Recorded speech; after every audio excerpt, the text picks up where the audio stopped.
نحمده ونصلي على رسوله الكريم اما بعد فاعوذ بالله من الشيطان الرجيم بسم الله الرحمن الرحيم رب اشرح لي صدري ويسر لي امري واحلل عقدة من لساني يفقهوا قولي۔ جب بھی کوئی نیا مہینہ آتا ہے تو ہم اس کے بارے میں ضرور سوچتے ہیں۔ لوگوں نے مختلف مہینوں کے ساتھ مختلف باتیں وابستہ کر رکھی ہیں۔ کیا آپ جانتے ہیں کہ سفر کے بارے میں ہمارے ہاں عام طور پر کیا کچھ مشہور ہے، کیا باتیں کی جاتی ہیں؟ اچھا، یہ بھی ایک کانسیپٹ ہے کہ پہلے 13 دن زیادہ سخت ہیں، اور اگر اس میں سے کسی سے کوئی غلط کام ہو جائے تو پھر سارا سال ہی ہوتا رہتا ہے۔ یہ تو ہم بعد میں دیکھیں گے کہ حضور صلی اللہ علیہ وسلم نے اس کے بارے میں کیا فرمایا، لیکن ویسے آپ کا کیا خیال ہے ان ساری باتوں کے بارے میں؟ توہمات، ان کو کیا کہا جائے؟ یہ کس قسم کی توہمات ہیں؟ ہاں صحیح ہے، یعنی اگر ہمارا یہ ایمان ہے کہ نفع اور نقصان اللہ کے ہاتھ میں ہے، اور پھر ہم کسی مہینے کے ہاتھ میں دے دیتے ہیں یا کسی وقت کے ہاتھ میں یا کسی انسان کے ہاتھ میں، تو پھر وہ کیا ہوا؟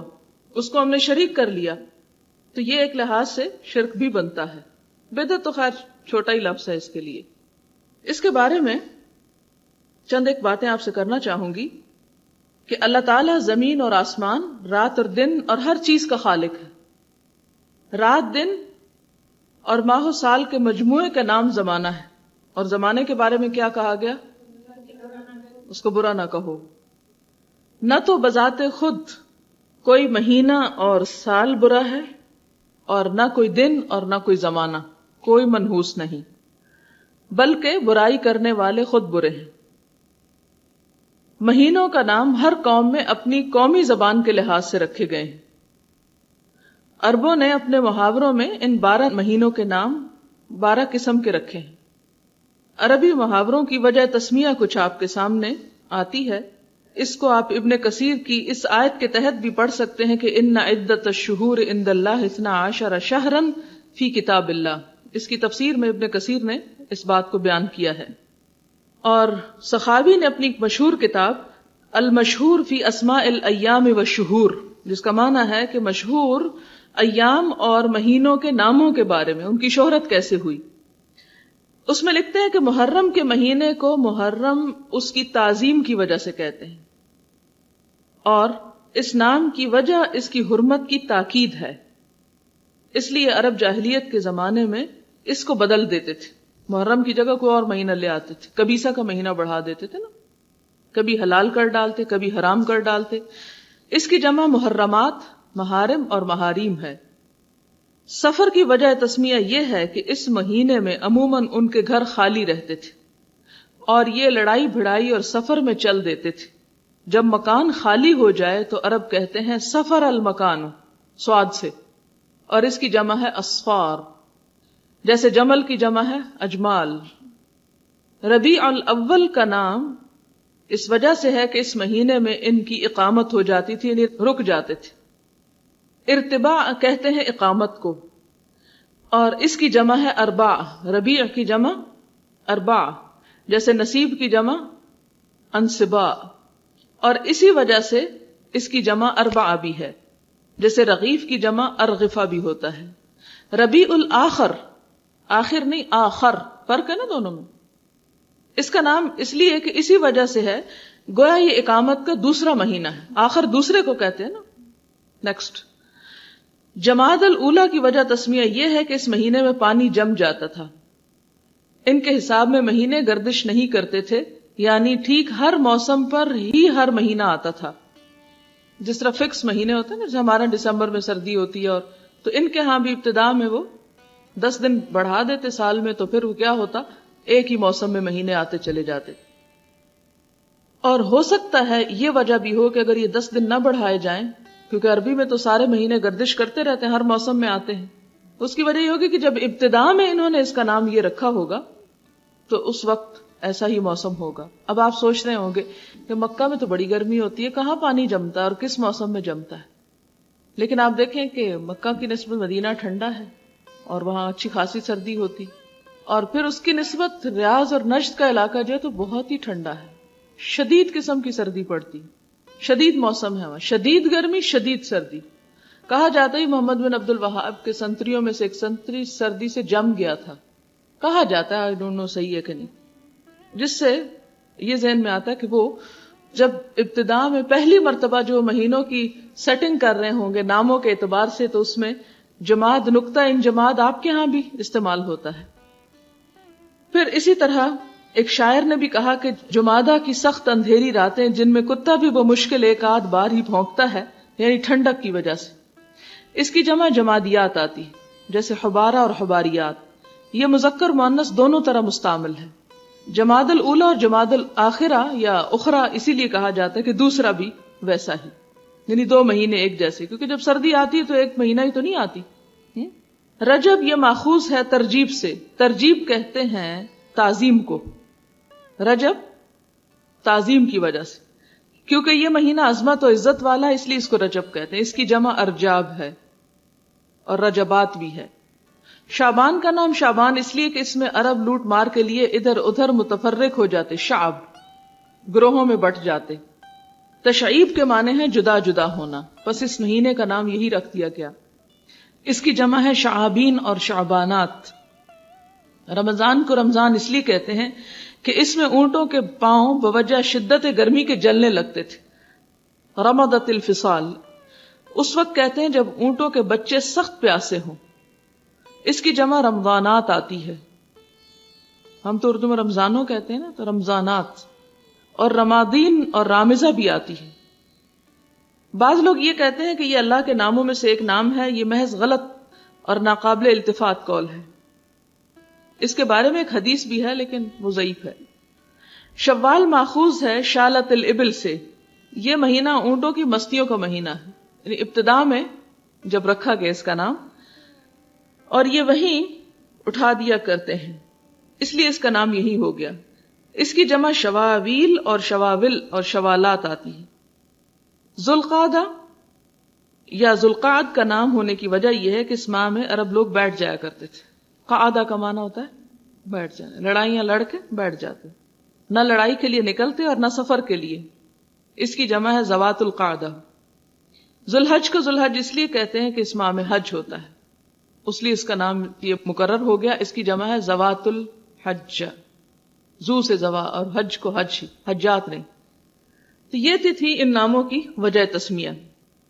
اب ہفتے کے دنوں کو لیجیے, اتوار سوموار منگل بدھ, تو عربی میں اس کو کیا کہتے ہیں؟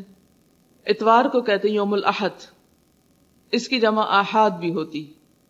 پیر کے دن کو کہتے ہیں اثنین, احد 1 اور اثنین 2, اور اس کی جمع اثانین آتی ہے. منگل کو ثلاثاء کہتے ہیں. ثلاثاء کیا ہے؟ تیسرا. یہ مذکر بھی بولا جاتا ہے اور مؤنث بھی. اس کی جمع ثلاثاوات اور اثالث آتی ہے. بدھ کے دن کو اربعاء کہتے ہیں. اس کی جمع اربعاوات اور ارابی آتی ہے. جمعرات کو خمیس کہتے ہیں, وہ اربع خمسہ سے خمیس. اس کی جگہ اخمسہ اور اخامس آتی ہے. جمعہ کو جمعہ اس لیے کہتے ہیں کہ اس میں جماعات آتی ہیں, لوگ اکٹھے ہوتے ہیں. ہفتے کو سبت کہتے ہیں. سبت کا معنی ہے قطع کرنا, کاٹنا. چونکہ ہفتے کے دنوں کی گنتی یہاں ختم ہو جاتی ہے, بات کٹ جاتی ہے, لہذا اس کو سبت کہتے ہیں. اور اس کے علاوہ یہ بھی ہے کہ یہود کے لیے سبت خاص طور پر اہم دن تھا, اس میں وہ آرام کیا کرتے تھے, یعنی کام ان کے ختم ہو جاتے تھے. 4 مہینے جو ہیں حرمت والے جن کا قرآن پاک میں ذکر کیا گیا وہ تو ہیں قابل احترام. اس کا یہ مطلب نہیں کہ باقی مہینے جو ہیں ان کا احترام نہیں کرنا چاہیے, ان میں جو چاہے انسان کرے. جاہلیت کے لوگ اپنے اعتقاد کی وجہ سے سفر کے مہینے کو منحوس سمجھتے تھے. یہ اعتقاد کہاں سے آیا؟ اسلام سے نہیں بلکہ جاہلیت سے, اور اسے خیر و برکت سے خالی سمجھتے تھے. اس مہینے میں جنگ و جدل کرتے, مکانوں کو خالی کر کے چلے جاتے, آپس میں لوٹ مار کرتے. تو ان کی اس بدعملی کی وجہ سے ان کے خیال کے مطابق یہ مہینہ خیر و برکت سے خالی ہو گیا. ظاہر ہے جہاں جنگ ہو وہاں خیر تو نہیں ہوگی اس میں, لیکن دراصل سفر برا نہیں, نہ منحوس ہے. جیسا کہ بعض موجودہ زمانے کے مسلمان ہونے کے باوجود بھی جاہلیت کی پیروکاری میں اس کو منحوس سمجھتے ہیں. اس میں شادی بیاہ کو برا سمجھتے ہیں, خصوصاً 13 دن تو بہت ہی منحوس سمجھتے ہیں. اچھا, اب نحوست کا یا وقت اور دن کی نحوست کے بارے میں قرآن میں کیا تصور ہے؟ قرآن نے کن دنوں کو منحوس قرار دیا؟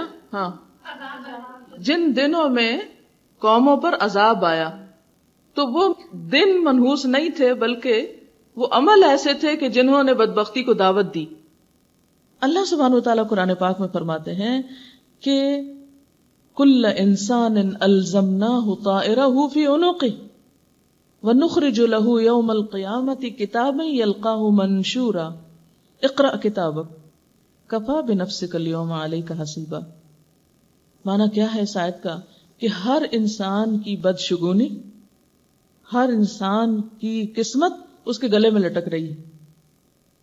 قسمت کا تعلق کسی خاص مہینے سے نہیں، نحوست کا تعلق کسی مہینے سے نہیں، نحوست کا تعلق تمہارے اپنے اعمال سے ہے۔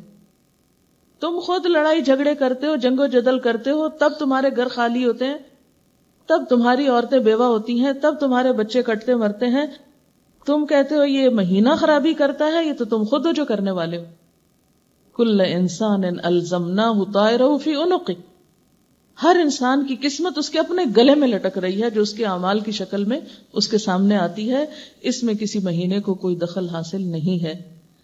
بہرحال ان کا اعتقاد کیا تھا کہ یہ مہینہ جو ہے یہ خیر و برکت سے خالی ہے، اس میں کوئی خیر نہیں، اس میں کوئی بھلائی نہیں۔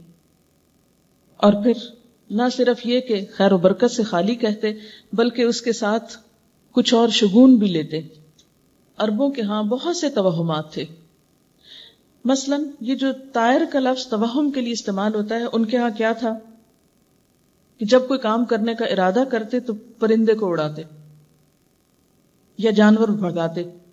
اگر تو بھگاتے ہوئے یا اڑاتے ہوئے وہ دائیں طرف جاتا تو کہتے کہ یہ کام اچھا ہے، کر لینا چاہیے، اور اگر وہ بائیں طرف جاتا تو کام روک دیتے، یہ کام ہمارے حق میں ٹھیک۔ جیسے ہم استخارہ کرتے ہیں نا، تو وہ استخارہ کس سے کرتے تھے؟ پرندے اڑا کے کرتے تھے۔ توہم کی ایک قسم تھی، حالانکہ پرندے بیچارے کے ہاتھ میں تو نہ کسی کی قسمت ہے اور نہ ہی اچھا برا ہے۔ اسی طرح اگر گھر سے نکلتے اور خاص جانور مثلا بلی رستے میں آ جاتی، واپس آ جاتے کہ بلی رستے میں آ گئی، کام نہیں ہونا۔ ہمارے یہاں تو کالی بلی ہے نا، تو ان کے یہاں شاید کالی تو نہیں تھی، ہر بلی تھی۔ اسی طرح اگر کوئی کوا بول پڑتا تو اس کو بھی اپنے لیے منحوس قرار دیتے، کوے کی آواز کو نہیں اچھا سمجھتے، کوے کی آواز کان میں پڑ گئی ہے، اب تو آج کا دن نہیں اچھا گزرے گا،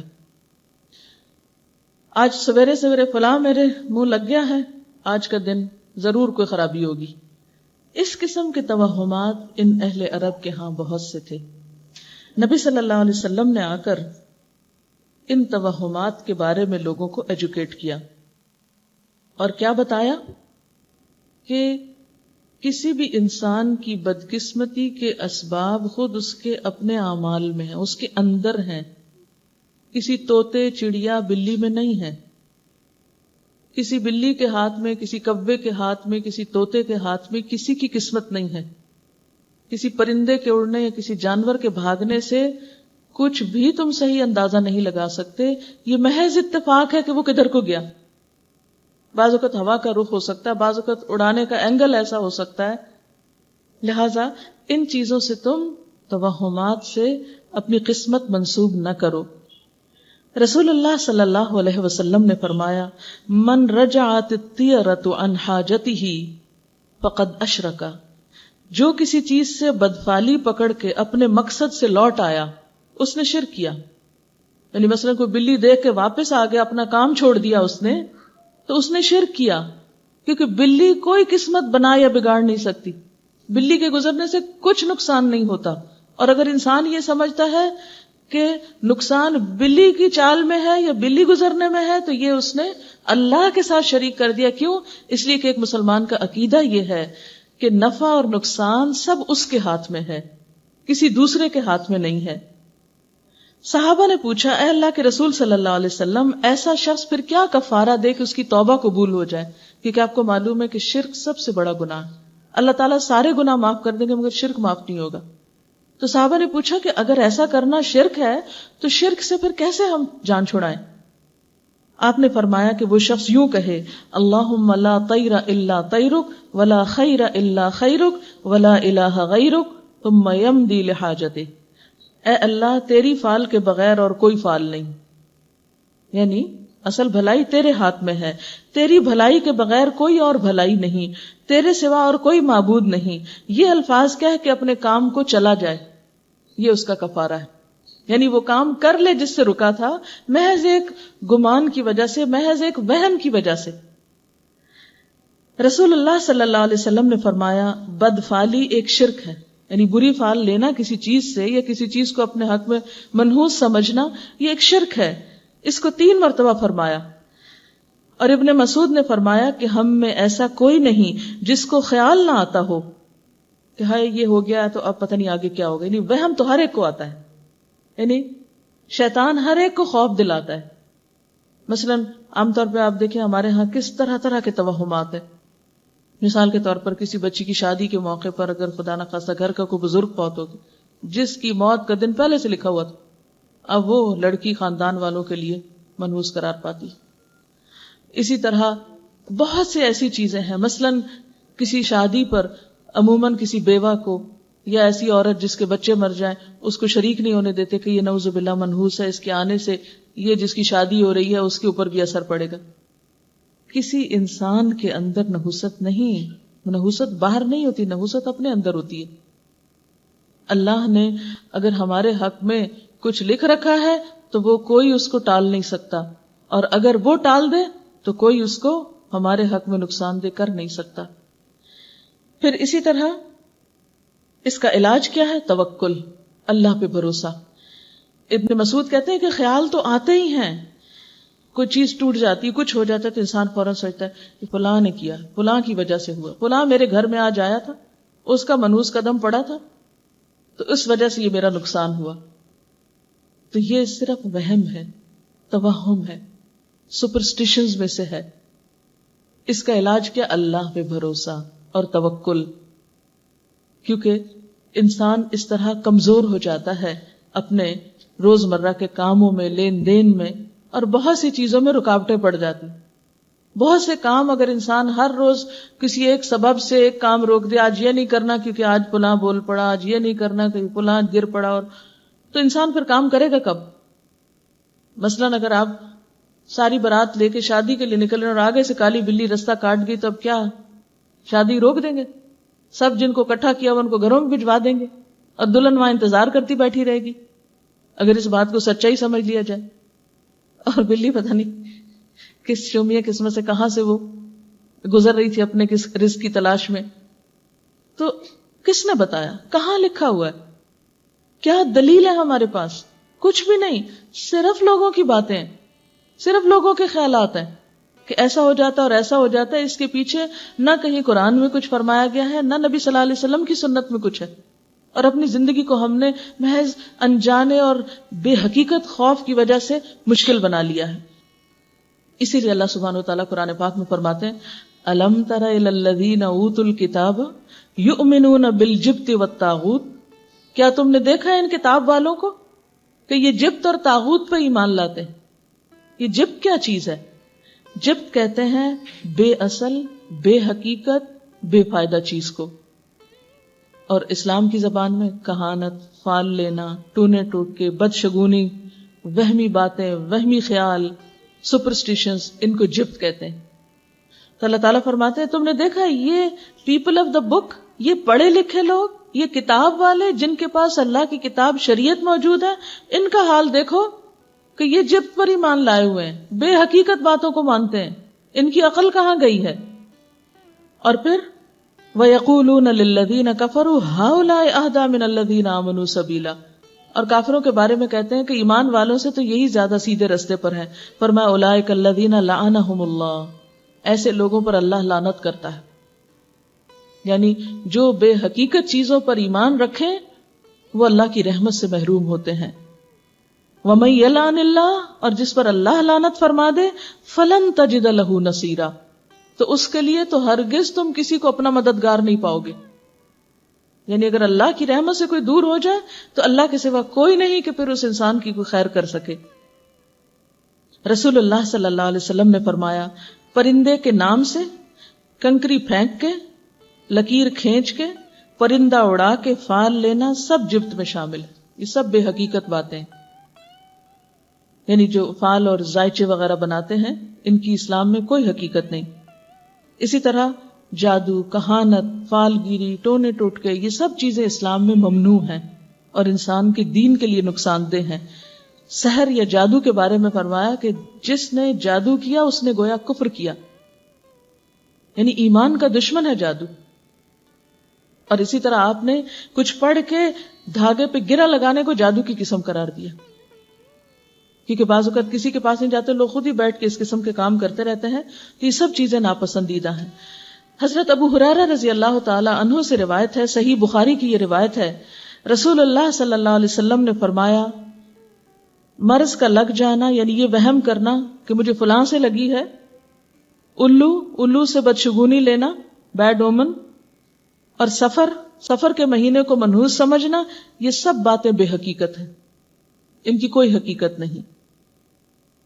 حضرت جابر بیان کرتے ہیں کہ میں نے خود رسول اللہ صلی اللہ علیہ وسلم سے سنا کہ مرض لگ جانا یعنی کسی سے اچھوت کا یہ سمجھنا کہ اسی سے لگا ہے، سفر کے مہینے کو منحوس سمجھنا اور بھوت پریت پر یقین کرنا، یہ سب خیالات ہیں، ان کی کوئی حقیقت نہیں. یعنی پریاں اور بھوت نام کی کوئی چیز نہیں. جن ہیں، جن کا ذکر قرآن میں آتا ہے، لیکن جنوں کے علاوہ پریوں کا تصور اور بھوتوں کا تصور، ان کی کوئی بھی حقیقت نہیں. حضرت بریدہ سے روایت ہے، آپ صلی اللہ علیہ وسلم بدشگونی نہیں لیتے تھے، کسی بھی چیز سے برا شگون نہیں لیتے تھے کہ یہ دن میرے لیے برا ہے، یا یہ تاریخ بری ہے، یا یہ انسان برا ہے، یا یہ کوئی خاص کھانا یا کوئی جانور، کوئی بھی چیز. آپ صلی اللہ علیہ وسلم کسی بھی چیز سے برا شگون نہیں لیا کرتے تھے. ایک اور حدیث میں آتا ہے آپ صلی اللہ علیہ وسلم کے پاس فال گیری کا ذکر کیا گیا کہ لوگ اس طرح فال لیتے ہیں. آپ نے فرمایا ان میں سے سب سے اچھی چیز تو نیک فال ہے. یعنی اگر آپ کسی کو بابرکت سمجھے، کسی مہینے کو یا دن کو یا کسی انسان کو یا کسی مجلس کو، وہ تو ٹھیک ہے، لیکن اس کے برعکس منحوس سمجھنے لگے کسی کو تو یہ درست نہیں. اور بدفعلی کسی مسلمان کو کام سے نہ روکے. خاص طور پہ آپ نے فرمایا بدفعلی کسی کو کام سے نہ روکے، کام سے نہیں رکنا. جو ارادہ کر لیا، اذا عزمت فتوکل علی اللہ، جب کسی کام کا ارادہ کر لو تو پھر اللہ پہ بھروسہ کرو اور وہم و توہمات سے نکل آؤ. بس جب تم میں سے کوئی کسی چیز کو ناگوار دیکھے تو یہ دعا پڑھے. یعنی اگر سمجھے دل میں خوف آئے یا خیال آئے کہ فلاں چیز کی وجہ سے پتہ نہیں اب یہ ہوتا ہے یا نہیں، تو یہ دعا پڑھنی چاہیے، اللہم لا یأتی بالحسنات الا انت ولا يدفع السیئات الا انت ولا حول ولا قوت الا بک. کیا معنی اس کا؟ یا اللہ تیرے سوا کوئی بھلائیاں نہیں پہنچاتا، تیرے سوا کوئی برائیاں نہیں ٹالتا، اور برائیوں سے بچنا اور نیکی کرنے کی قوت سے بہرہ ہونا تیری ہی توفیق سے ممکن ہے. یعنی اور کوئی نہیں کہ جو ہمیں بھلائی یا برائی سے دوچار کر سکے. جیسے کبھی میں نے سحر کی بات کی تھی، یا نجومی کے پاس جانے کا جو طریقہ ہے، یا لوگ نجومیوں سے قسمت کے حال معلوم کرتے ہیں، اس کے بارے میں بھی صحیح مسلم میں آتا ہے. حضرت حفصہ جو آپ صلی اللہ علیہ وسلم کی زوجہ مطہرہ ہیں، وہ فرماتی ہیں کہ رسول اللہ صلی اللہ علیہ وسلم نے فرمایا جو شخص کسی کاہن یا نجومی کے پاس گیا اور اس سے کوئی بات پوچھی اور اس پہ پھر یقین بھی کر لیا تو اس کی 40 راتوں کی نمازیں قبول نہیں ہوگی. یعنی عبادات اس کی قبول نہیں ہوگی کیونکہ اس نے اپنا ایمان خراب کیا، کیونکہ غیب کا علم اللہ کے سوا کسی کے پاس نہیں. کیونکہ جب انسان کسی سے پوچھتا ہے وہ اوٹ پٹانگ کچھ بتا دیتا ہے، انسان اس پہ خوف کھانے لگتا ہے، اور جیسے انسان سوچتا ہے پھر چیزیں ویسی ہونے لگتی. مثلا اگر کوئی آپ کو کہہ دے کہ آج آپ کو بخار ضرور ہوگا، تو اب آپ انتظار میں بیٹھ جائیں گے کہ اچھا کس وقت ہوگا. عام طور پر لوگوں کی باتوں اور سوچوں کا انسان پر بہت اثر ہوتا ہے. اور اگر ایک ہی بات 2-4 لوگ کہہ دیں، مثلا اگر 2-3 لوگ آپ سے دن میں کہہ دیں کہ آپ پیلی لگ رہی ہیں، خیر تو ہے، آپ کی طبیعت ٹھیک ہے، ایک کے بعد دوسرے، دوسرے کے بعد تیسرا، تو آپ واقعی شیشہ دیکھیں گے جا کے کہ واقعی مجھے کچھ ہے، میرا خیال ہے کہ آج کچھ ہونے والا ہے، کوئی طبیعت میری واقعی خراب ہو رہی. کیونکہ عام طور پہ ہم لوگوں کی باتوں سے بہت اثر قبول کرتے ہیں. حضرت ابو ہریرہ رضی اللہ تعالی عنہ سے روایت ہے، رسول اللہ صلی اللہ علیہ وسلم نے فرمایا جو شخص کسی کاہن کے پاس آیا اور جو کچھ کاہن نے بتایا اس کی تصدیق کر دی کہ ہاں ہاں تم سچ کہتے ہو، واقعی ایسے ہے، تو گویا جو محمد صلی اللہ علیہ وسلم پر نازل ہوا اس سے اس نے انکار کر دیا. طبرانی کی روایت ہے کہ جو شخص کسی نجومی یا کاہن کے پاس اس لیے گیا کہ غیب معلوم کرے، پھر اس سے کوئی بات پوچھ لی تو 40 راتوں تک اس کی توبہ قبول ہونے سے رکی رہتی ہے، اور اگر اس نے نجومی کی بات کی تصدیق بھی کر دی تو اس نے کفر کیا۔ اس لیے ایسی تمام چیزوں سے پرہیز کرنا چاہیے۔ اور ایک بات یاد رکھیے کہ یہاں یہ نہیں کہا گیا کہ وہ باتیں سچ ہوں گی یا جھوٹ ہوں گی، بعض اوقات قیافے اور اندازے درست بھی ہوتے ہیں، بعض اوقات اللہ تعالیٰ آزمائش کی خاطر کسی کو وہ علم دے بھی دیتا ہے، جیسے ہاروت ماروت کو اللہ تعالیٰ نے اتارا تھا بنی اسرائیل کے بیچ میں، اور وہ دونوں فرشتے منع کرتے تھے کہ ہم سے کچھ نہ پوچھو، کفر نہ کرو، مت پوچھو ہم سے، کیونکہ جو وہ بتاتے تھے وہ ہوتا تو تھا، لیکن ساتھ منع کر دیا گیا کہ پوچھنا نہیں۔ تو بعض لوگوں کو جب یہ منع کیا جاتا کہ ایسا نہ کرو تو وہ کہتے ہیں نہیں، وہ فلاں کافی کے اندر دیکھ کے یہ بتا دیتے ہیں، فلاں بال دیکھ کے بتاتے ہیں، فلاں اس طرح چوری بتاتے ہیں، تو اس لیے کیا حرج ہے، ہم چوری معلوم کرنے جا رہے ہیں۔ اب یہاں سوال یہ پیدا نہیں ہوتا کہ وہ ہوتا ہے کہ نہیں ہوتا، بہت ممکن ہے کہ وہ ہو بھی، لیکن اس کا ہونا بھی آزمائش ہے، منع کیا گیا ہے، یعنی قرآن پاک میں واضح طور پر اس سے روکا گیا ہے۔ اور بنی اسرائیل جو اہل کتاب تھے وہ کیا کرتے تھے، ان فرشتوں کے پاس جو انسانی شکل میں جادو سکھاتے تھے بیٹھ کر، کیونکہ جادو بھی بہرحال ایک علم تو ہے، چاہے وہ کفر ہے لیکن علم ہے، اور اس کے اندر تاثیر بھی ایسے ہی ہے جیسے جسمانی بیماریاں ہوتی ہیں، تو اسی طرح روحانی بیماریاں، جیسے مثلا کسی کو آپ گالی دیں تو اس کے اوپر برا اثر پڑتا ہے، تو اسی طرح کچھ کلام ایسے ہوتے ہیں کہ وہ انسان کے اوپر اثر انداز ہوتے ہیں، لیکن ہمیں اس سے روکا گیا۔ اور مسئلہ آپ دیکھیں کہ چھری کا استعمال اچھا بھی اور برا بھی ہے، چھری سے آپ کسی انسان کو بھی ذبح کر سکتے، چھری سے بکرا بھی ذبح ہوتا ہے، اگر چھری نہ ہو تو بہت سے کام رک جائیں ہمارے، لیکن چھری کے ہونے کا یہ مطلب تو نہیں کہ اس سے نعوذ باللہ ہم انسانوں کے گلے کاٹیں، اس کی تو ہمیں اجازت نہیں۔ تو اسی طرح کلام تو ہوتے ہیں لیکن ہمیں اس کی اجازت نہیں کہ ہم ان کو مس یوز کریں۔ بہت سے لوگ نعوذ باللہ قرآن پاک الٹا لکھ لکھ کے تو جادو کر رہے ہوتے ہیں تاکہ ان کے اوپر الٹا اثر ہو۔ ایسی چیزیں تو اپنی جگہ ہیں، لیکن ہمیں ان چیزوں کے پاس پھٹکنے سے منع کیا گیا۔ بعض لوگ کہتے ہیں نا، آ کے بڑی حجت دلیل سے ہم فلاں کے پاس گئے، اس نے تو حرف بحرف سچ بتا دیا جو کچھ ہمارے پاس گزرا۔ ہو سکتا ہے بتا دیا ہو سکتا ہے اس کو اللہ نے کوئی ایسا علم دیا ہو، کوئی الہام ہوتا ہو، کوئی کچھ ہوتا ہو، لیکن ہمیں منع کیا کہ خواہ تمہیں پتا ہو، خواہ کوئی سچ ہی بتاتا ہو، پھر بھی نہیں جا سکتے اس کے پاس، کیونکہ ہو سکتا ہے کوئی ایک سچ بتاتا ہو اور 10 جھوٹ بتاتے ہو، تو پھر آپ کے پاس پیمانہ ہی نہیں، کوئی معیار ہی نہیں۔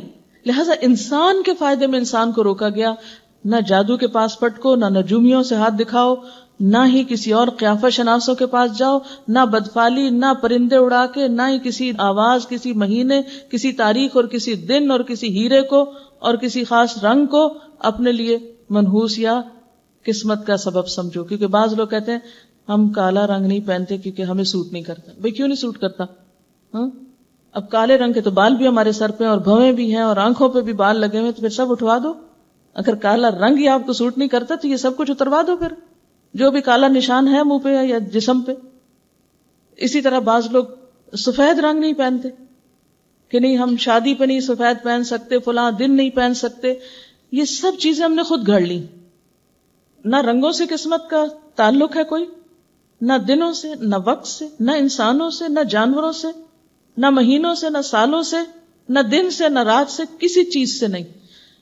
ساری کی ساری بھلائی صرف اللہ کے ہاتھ میں، اور یہ ہماری ایمان کا حصہ ہے۔ اور اگر ہم یہ سمجھتے ہیں کہ نہیں کچھ بھلائی کسی اور کے ہاتھ میں، یا شر کا بھی سارا اختیار اس کے ہاتھ میں ہے، من شر ما خلق آتا ہے نا، جو شر اس نے پیدا کیا اور اسی کے اختیار میں، جس کو جتنا چاہے کچھ لگا دے، یہ اسی کی طرف سے ہوتا ہے۔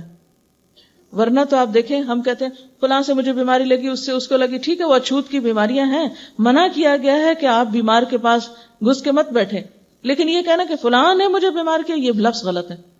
اس سے آپ دیکھیں نا دوسرے غمگین بھی تو ہوتے ہیں نا، لوگ پھر اپنے آپ کو ایک آؤٹ کاسٹ سمجھتے ہیں۔ اب فلاں کو کہاں سے لگی؟ آپ کرتے جاؤ اس کو، اس سے تو پہلے کو کدھر سے لگی تھی؟ اس کو تو کہیں سے لگی تھی نا، وہ اللہ کے اذن سے لگی تھی۔ تو اگر 10 لوگوں کو لگی اور 10 بچ گئے تو یہ 10 کو جس نے لگے وہ اللہ کی اذن سے ہوئی، اور 10 جو بچ گئے یہ اللہ کے اذن سے بچے۔ یعنی اس کا یہ مطلب نہیں ہمیں یہ کہا گیا کہ تم اچھوت کی بیماریوں کو سمجھو کہ تو وہ بیماری جو ہے وہ لگ بھی سکتی اور نہیں بھی لگ سکتی، لیکن ہم اس کا ذمہ دار کسی انسان کو نہیں قرار دیں گے. کوئی بھی تکلیف آئے، خیر آئے، شر آئے، انسان کو کیا سمجھے؟ اللہ کے اذن سے ہوا، اس کے حکم سے ہوا، اس کے فیصلے سے ہوا، ہر چیز اس کے ہاتھ میں ہے. اور اگر کوئی بھی تکلیف یا حادثہ زندگی میں آتا ہے تو انسان کو میچور کرنے کے لیے آتا ہے، انسان کے درجے بڑھانے کے لیے آتا ہے. سب سے زیادہ تکلیفیں پیغمبروں پر آئی ہیں، اور پھر جو اللہ کے پیارے ہوتے ہیں. اللہ کو جس پہ پیار آتا ہے اس کو کسی آزمائش میں ڈال دیتا ہے، آزما کے دیکھتا ہے. کیونکہ جیسے ایک کچی مٹی کا برتن ہوتا ہے نا اور ایک پکی مٹی کا ہوتا ہے، تو پکی مٹی کا بننے کے لیے اس کو تپنا پڑتا ہے، آگ میں رکھنا پڑتا ہے. کبھی آپ نے بھٹا دیکھا ہوگا جہاں اینٹیں پکتی ہیں، یہاں کراچی میں تو اتنا رواج نہیں، پنجاب کی طرف جو لال اینٹیں ہوتی ہیں وہ بھٹوں میں پکتی ہیں، مہینوں وہ آگ جلا جلا کے تو وہ اس کو ان اینٹوں کو پکا کرتے ہیں. اور اگر وہ اینٹیں پکا کیے بغیر کچی مٹی کی اٹھا کے لگائیں تو ایک ہی بارش کافی ہے سارا مکان گرانے کا. تو بالکل اسی طرح یہ زندگی اللہ نے امتحان کے لیے بنائی. اس میں انسانوں پہ تکلیفیں بھی آتی ہیں، خوشیاں بھی آتی ہیں، آرام بھی ہے، راحت بھی. جس طرح دن اور رات دو کنٹراسٹ چیزیں نا، بالکل انسان کی زندگی میں خوشیاں اور غم دو کنٹراسٹ چیزیں.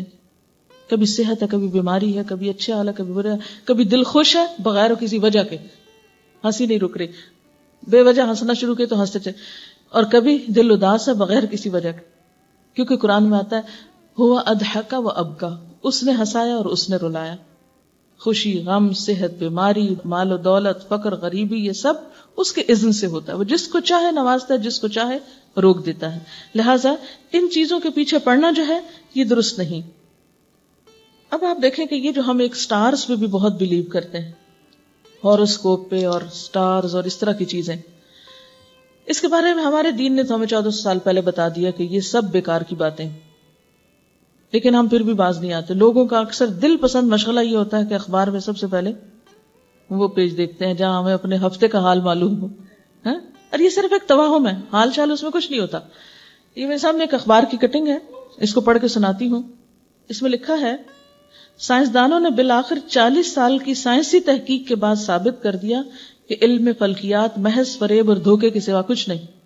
ایسٹرالوجی جو ہے محض دھوکا ہے، اور اس علم کی بنیاد لغویات پر مبنی تھی. اس تحقیق پر 1958 سے لندن میں کام شروع ہوا، جس میں ایک سابق ماہر فلکیات اور سائنسدان جیفری ڈین اور کینیڈا کی کیچوان یونیورسٹی کی ماہر نفسیات ایوان کیلی نے حصہ لیا. یہ تحقیقی رپورٹ ایک جریدے میں شائع ہوئی. ماہرین نے اپنے کام کے لیے 2000 نوزائیدہ بچوں کو منتخب کیا جن کی تاریخ پیدائش میں چند لمحوں یا منٹوں کا فرق تھا. ہم کہتے ہیں نا وہ فلاں ستارہ فلاں برج میں داخل ہو گیا اور فلاں وقت میں فلاں ایسا تھا تو اس کا اثر ہوا انسان پہ. کہتے ہیں کہ آسٹرالوجی جس کا دعویٰ ہے کہ پیدائش کا وقت ہر شخص کی زندگی پہ اثر انداز ہوتا ہے، ان کے رویوں، طرز معاشرت، ذہنی اور معاشی صلاحیتوں کا دار و مدار پیدائش کے وقت پر ہے. چاند اور سورج کے اثرات کے زیر اثر ہوتا ہے.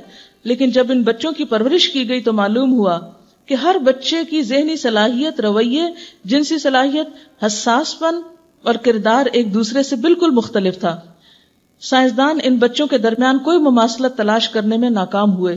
تحقیقی ٹیم کے سربراہ جیفری ڈین نے اس صورتحال پہ تبصرہ کرتے ہوئے کہا کہ تحقیق سے ثابت شدہ نتائج علم فلکیات کی کھلی طور پہ نفی کرتے ہیں.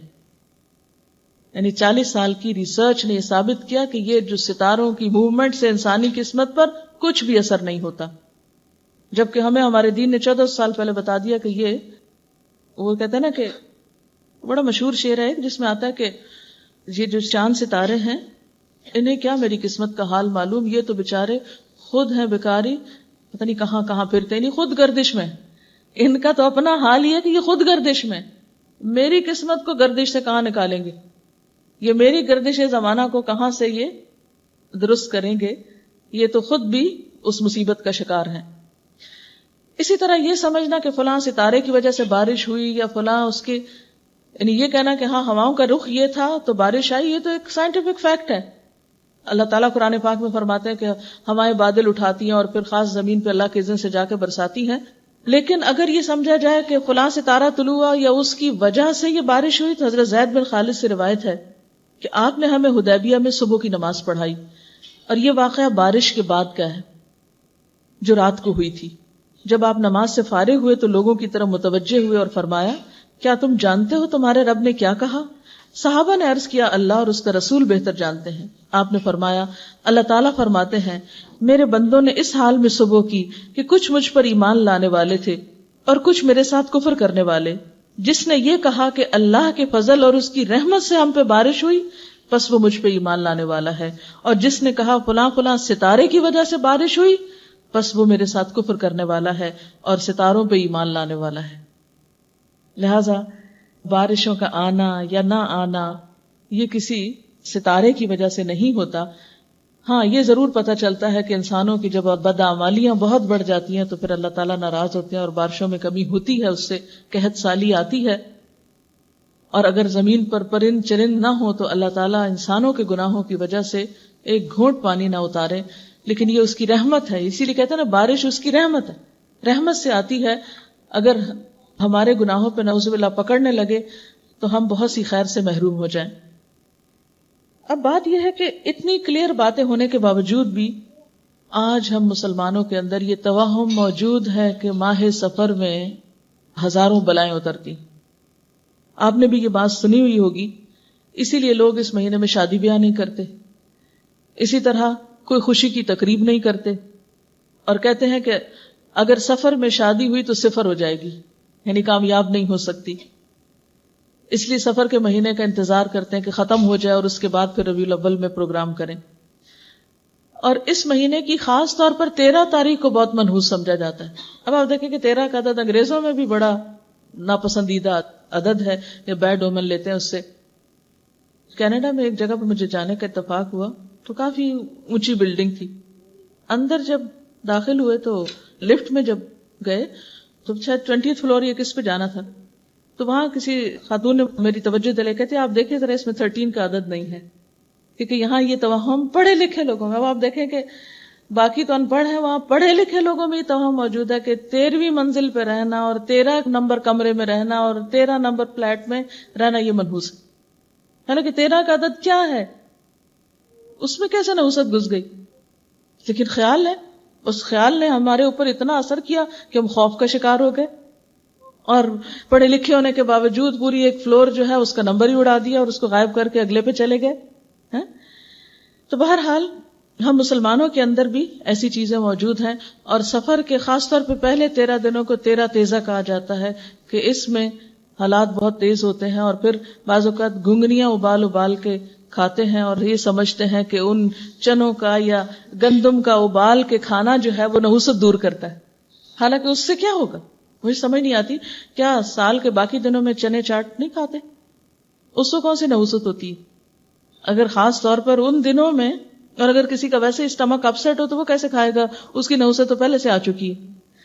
اچھا، دوسری انتہا یہ ہے کہ وہ آخری بدھ کو اچھا سمجھتے ہیں، اور اس میں کیا کہتے ہیں کہ بعض مزدور لوگ کام نہیں کرتے، چھٹی مناتے ہیں، اور مٹھائیاں بٹتی ہیں بعض اوقات جہاں بلڈنگز وغیرہ بن رہی ہوتی ہیں، اور اس دن کو بڑا ثواب کا کام سمجھتے ہیں. اور کیا سمجھتے ہیں کہ اس آخری بدھ کو نبی صلی اللہ علیہ وسلم صحت یاب ہوئے تھے اور آپ صلی اللہ علیہ وسلم سیر و تفریح کے لیے مدینہ سے باہر گئے تھے، تو اس لیے بعض لوگ باقاعدہ پکنک مناتے ہیں اس بدھ کو، اور عید کی طرح خوشی مناتے ہیں اور سیر و تفریح کے لیے جاتے ہیں. اور خصوصاً عورتیں باقاعدہ اس دن بننے سنورنے کا بھی اہتمام کرتی ہیں. اس میں پہلی بات تو یہ کہ تاریخی اعتبار سے یہ بات ہی غلط ہے، بلکہ اس دن آپ صلی اللہ علیہ وسلم کی بیماری شروع ہوئی تھی جس میں آپ کی پھر وفات ہوئی.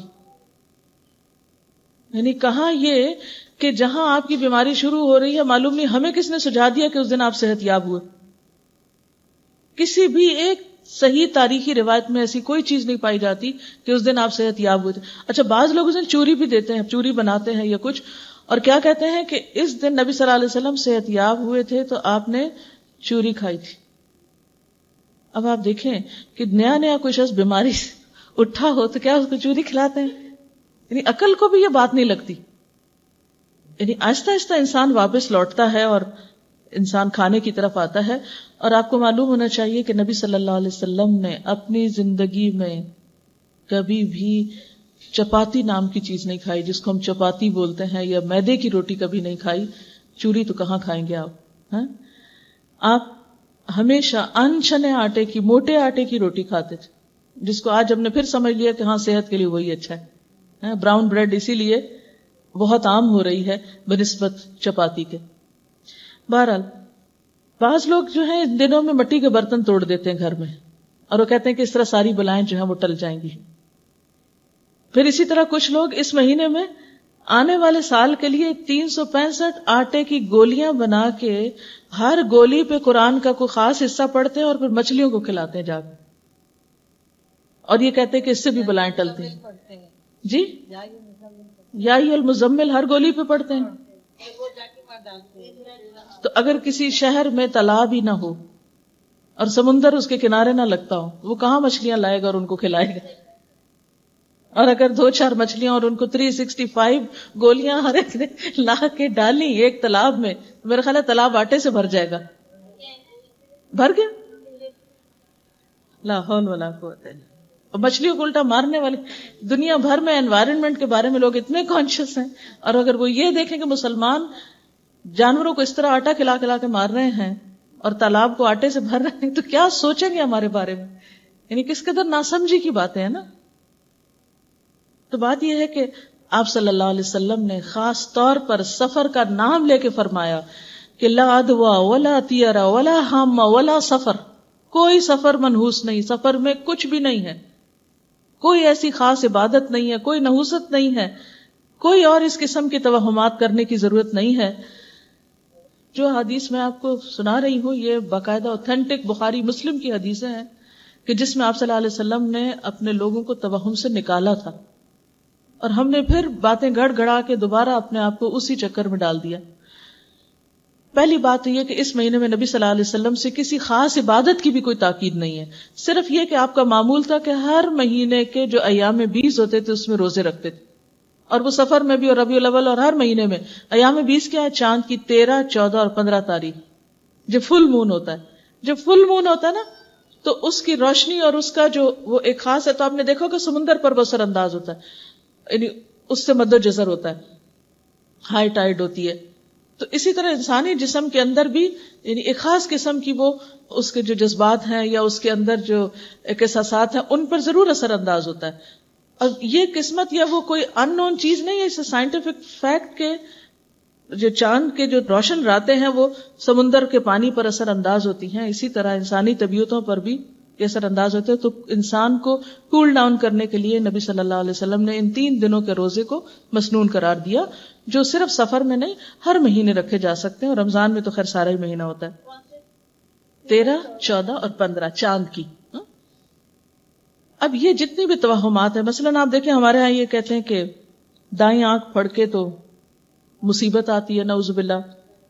ہتھیلی میں خارش ہو تو پیسے ملتے ہیں، رات کو جھاڑو دیں تو رزق چلا جاتا ہے، منڈیر پہ کوا بولے تو مہمان آ جاتا ہے، جوتے پہ جوتا ہے سفر ہوتا ہے، اور 1001 مثالیں آپ ڈھونڈ سکتے ہیں کہ جو توہمات ہمارے ہاں پائے جاتے ہیں، اور اس سے خود بخود نتیجے نکال لیتے. اگر کوئی پوچھے یہ جو تم کہہ رہے ہو کہ ہاتھ پہ ہتھیلی پہ خارش سے ایسا ہوتا ہے پیسہ ملتا ہے، تو کیا غریبوں کے ہاتھ پہ کبھی خارش نہیں ہوئی ہوگی؟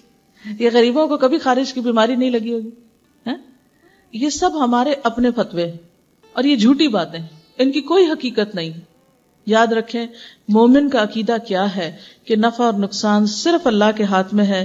سورۃ التوبہ آیت نمبر 51 میں اللہ تعالیٰ فرماتے ہیں قُلْ لَن يُصِيبَنَا إِلَّا مَا كَتَبَ اللَّهُ لَنَا هُوَ مَوْلَانَا وَعَلَى اللَّهِ فَلْيَتَوَكَّلِ الْمُؤْمِنُونَ.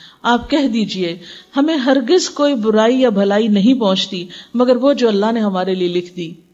اللہ ہی ہمارا مولا ہے اور اہل ایمان کو اسی پہ بھروسہ کرنا چاہیے. پھر اسی طرح نبی صلی اللہ علیہ وسلم ایک مرتبہ حضرت معاذ کا ہاتھ پکڑ کے فرماتے ہیں یا معاذ واللہ انی احبک، اے معاذ اللہ کی قسم میں تم سے محبت کرتا ہوں. دیکھو میں تمہیں چند کلمات سکھاؤں گا، ہر نماز کے بعد ان کو پڑھنا نہ بھولنا. اور وہ رب اعنی علی ذکرک و شکرک و حسن عبادتک، اللہ میری مدد فرما اپنے ذکر پر، اپنے شکر پر اور خوبصورت عبادت پر.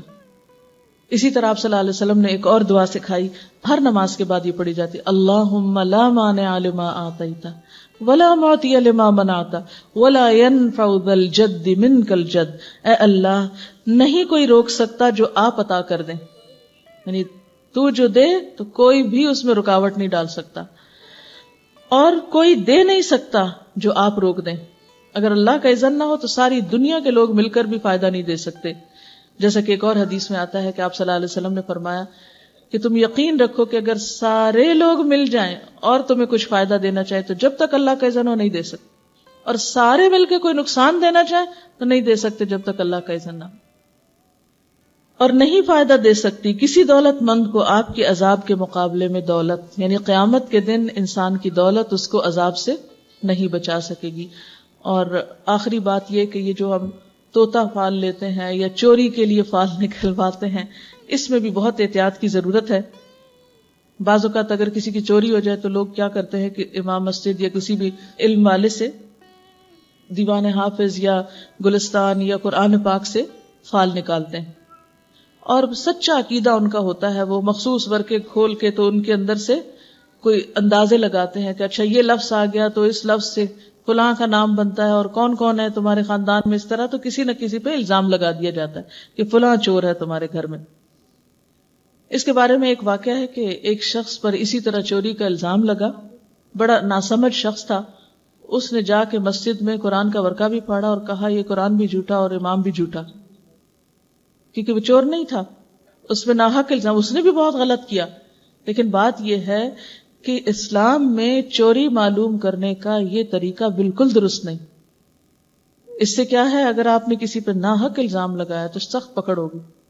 اور دوسرا یہ کہ قرآن پاک اس لیے نہیں آیا کہ ہم اس میں سے کسی کی چوری معلوم کریں، وہ ایسے علم دینے کے لیے ہمیں نہیں. وہ تو ذالک الکتاب لا ریب فیہ ھدی للمتقین، یہ کتاب جس میں کوئی شک نہیں، متقیوں کو ہدایت دینے کے لیے آئی ہے، رہنمائی دینے کے لیے آئی ہے، نہ کہ لوگوں کی چوری بتانے کے لیے.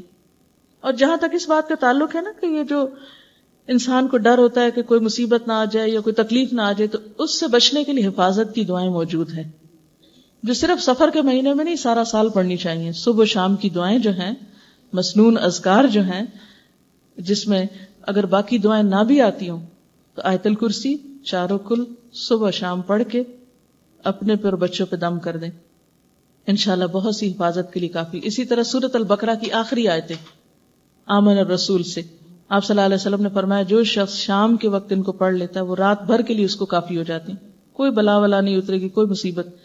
اور یہ جو آخری آیتیں ہیں یہ اتنی خوبصورت آیتیں ہیں کہ آپ صلی اللہ علیہ وسلم نے ایک دفعہ فرمایا کہ آج آسمان کا ایک دروازہ ایسا کھلا ہے کہ جس سے پہلے کبھی نہ کھلا تھا، ایک فرشتہ ایسا اترا ہے جس سے پہلے کبھی نہ اترا تھا، اور وہ ایسی آیتیں لے کر آیا ہے جو آج سے پہلے کسی نبی کو نہیں ملی. اور وہ اللہ تعالیٰ نے زمین و آسمان کی تخلیق سے بھی 2000 سال پہلے لکھی تھی یہ آیتیں، آمن الرسول سے آخر تک.